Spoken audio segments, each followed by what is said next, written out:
Nella settima giornata di ritorno del massimo campionato, il Bardolino Verona si impone per 2-1 sul campo del Chiasiellis ed incamera l'11ª vittoria consecutiva che consente a Boni e compagne di mantenere la testa della classifica davanti alla Torres. In terra friulana, mister Longega, costretto a rinunciare all'infortunata Gabbiadini, manda in campo dal primo minuto Francesca Valetto in mediana, spostando in avanti Alice Parisi tra le migliori in campo assieme al furetto Paliotti.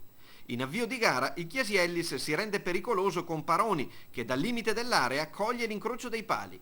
Con il trascorrere dei minuti le veronesi prendono in mano la partita e passano in vantaggio poco prima della mezz'ora. Venusia Paliotti dalla sinistra fa partire un cross ad effetto che va ad insaccarsi sul palo più lontano.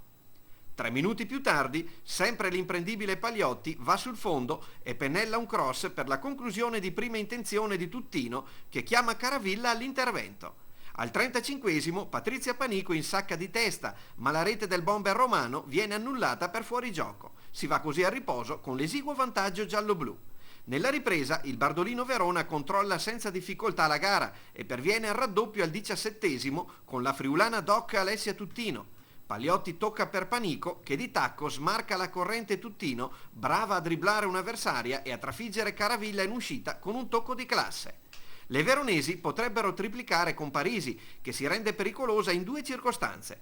Allo scadere, Caravilla compie un mezzo miracolo andando a respingere la conclusione a botta sicura di Panico.